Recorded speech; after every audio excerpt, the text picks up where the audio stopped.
Terrified members of the Knowles family claimed a bright flying object sucked their car off the ground. It was early yesterday morning when the Knowles family had their close encounter on the Nullarbor plain. About halfway between Melbourne and Perth, their blue Ford Telstar was chased by what they told police was an extremely bright white light. The egg-shaped object hovered above the car, lifting it more than a metre off the ground. Police at Ceduna in South Australia were today at a loss to explain the sighting. The sun. Samples of ash taken from the Knowles car have been sent to police forensic scientists for study. So far, the results of those tests are unknown. Tony Coughlin, Eyewitness News. A head mash and a lead. Bizarre kind. A Perth family claims it's been confronted by a UFO while crossing the Nullarbor. Their stories being backed by other motorists, and the crew of 2 South Australian fishing boats have also reported being buzzed by a UFO. Faye Knowles and her 3 sons claim an orange blob picked their car up off the highway. They fled in terror into the scrub until the object disappeared. For the Knowles family, it was to have been a routine drive across the Nullarbor. That all changed as the family approached the town of Mundrabilla on the air highway. They claim that's when they had their unexpected and terrifying encounter with the unknown. The car was shaking. I wind down the window and I said it's on top of the roof. And all this, I don't know what it was, it all come inside the car like smoke. We thought we were all dead. And I wound down my window, and Mum said, there's something on the roof. And I said, no, come off it, you know, you've got to be joking.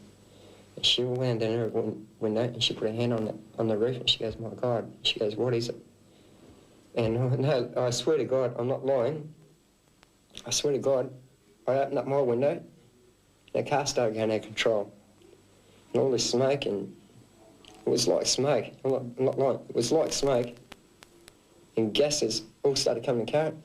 And me and my brother started to go crazy, you know. I thought I was going in my head. Felt like my brain was getting sucked out. Another motorist and a truck driver also witnessed the incident. They confirm the Knowles family story. Police are investigating the claim. They say the car did have dents on the roof and an ash substance inside. Late today, the Knowles family returned to the scene of their experience for the last time. And you won't travel that stretch of road again? No way. You don't even wish to travel in your own car? No. Rod Stephen, 7 News. It was not a star, but could not identify what it was. Later, inland at Mundrabilla Roadhouse, near the West Australian-South Australian border, a truck driver reported that he had also seen an incredible light in the sky. At 5:30 yesterday morning, a West Australian family of 4 travelling east say a UFO landed on their car. They were travelling at 200 kilometres an hour at the time. The object was emitting an extremely bright light. And they were travelling in the same area as the previous sightings. In a moment, I'll talk with the family, but first, Emily Booker with this report on the strange goings-on in that part of Australia.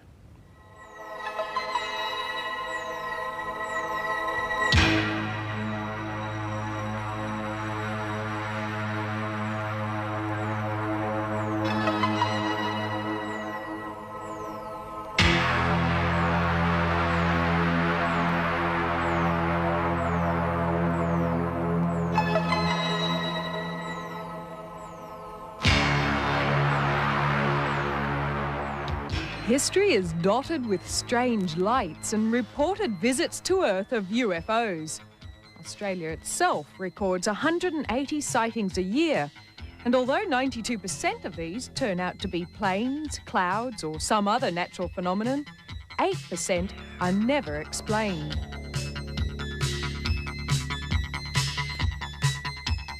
And it is the skies to the west and south of this vast continent which have played host most frequently to the suspected flying saucers. What was your reaction when you saw the lights for the first time? Funny sensation.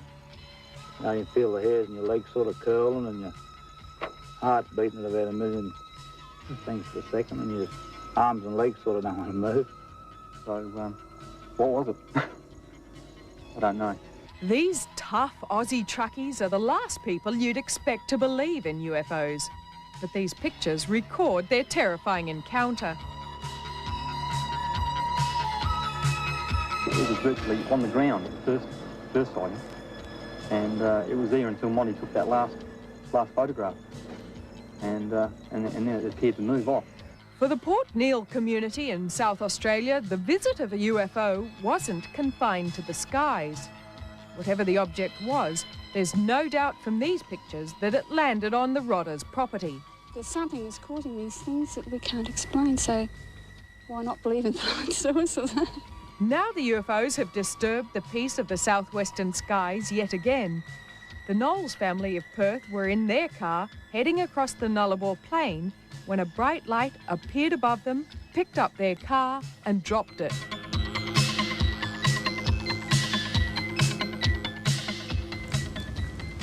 Well, to the Knowles family in Adelaide, thanks for joining us.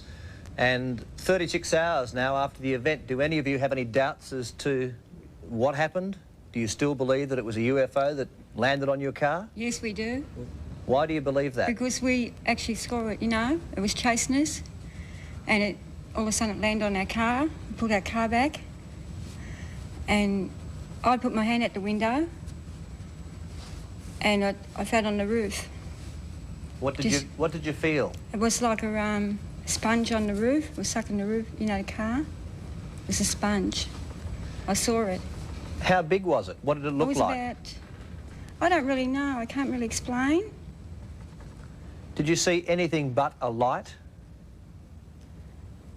No, not really. It was I can explain it. It was sort of, it was shaped like this. Hang on. It was shaped like this. Had like a little circle in the centre, and that was like a yellow sort of colour. And it had on the outsides, it was sort of shaped like that, and on the outsides it was like that, and in the centre it was like that.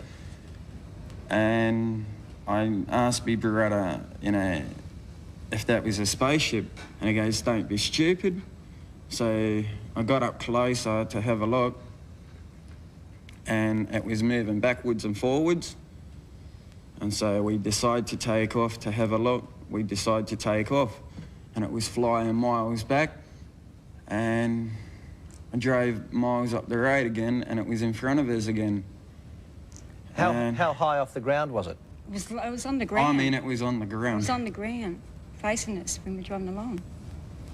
And then, so it was moving along with you? Yeah, it was following us.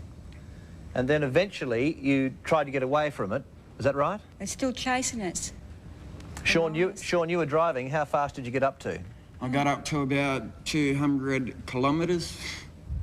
That's very fast. Have you driven that fast before? No, I haven't. And the car is capable of doing 200 kilometres an hour? Yeah. And at what stage did the object land on your roof? Oh. How fast were you going at the time? I was doing about 200. I got a blowout, and once the car stopped, I blinked out, and I don't know what happened after that. It was definitely on the roof. How do we know you're telling the truth? Oh, there was even witnesses. But a lot of people think that you are making it up. Do you realise that? That's not true. No way. When it landed on the car, what happened? We were screaming and yelling. And as soon as it landed on the car, that's when my tyre blew out. Smoke started coming in the car. Smoke started to come in the car. Probably like onions. And that's when I just blanked out. There was one report that your voices changed, is that correct? Yes, they did. They did. In what way? Really deep and slow, and I don't know. We started sounding like that. Can you... Real deep, deeper than that even. It was so deep, it's really hard to explain. More or less like our voice kind of died out as we were talking. If a car has a blowout at 200 kilometres an hour, there is a danger, isn't it, that it will overturn. How come you didn't? There was a weight on the roof, and explain that. Was the car on the road at all times, or was it lifted off, as has been reported? We don't really know, but we think it has been lifted off the road. How long did it... how long was it with you, this object? For about 5 or 10 minutes, we think. Were there any sounds or smells? Yes, there was. There was a sound. It sounded like a humming sound. It sounded like boom, boom, boom. And when it was on the roof, I wound down my window and all this smoke started coming. It was like a greyish black mist. And that's when our voices started to change. All of us, our voices just went really deep and strange. And we felt like we were dying. And the brake, my brother chucked the brakes on the car and this thing just shot off. And as it shot off, we just hid out in the bushes, got out the car, hid out in the bushes, waited for about 10-15 minutes. Went over back to the car, took the wheel off, chucked that in the boot, got the spare wheel out, put that on, and we just let down Jack. We didn't worry about Jack, we just chucked the Jack in the bushes, and we just shut off. And then it started to follow us again. And it started to come by then it was starting to get daylight, and it just seemed to lose us for some reason. We turned the headlights off, and that's when it lost us. Patrick, had any of you been drinking? No way, no. Were you tired? I was a bit tired, yeah, but not tired enough to see a thing like that. And how scared were you, Patrick? Oh, really scared. Terrified. Scared as I've ever been. Well, what was your feelings? What were you feeling at the time when this was all happening? We're going to die. That's what I felt like. We just made us feel like we're dying. Have you had any unusual feelings since it happened? Oh, a bit sick all the I time. won't turn the lights off at night. I'm too scared to go to sleep. Any other feelings? What about you, Wayne? How do you feel about it all? Pretty scary, mate.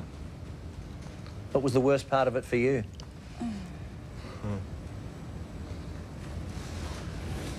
Would you be happy to go back there and have a look around to see what had happened? Not really. I don't want to go back. So just summing up, do any of you have any idea, Wayne, Sean, you think it was a spaceship. What about yourself, Mrs. Knowles? Do you have any ideas? I reckon it was a BFO or something, you know, because it was strange. It was following us everywhere, wouldn't leave us alone. I was a nervous wreck when I got up to the garage. Well, thank you very much for telling us your story, and take it easy on the roads.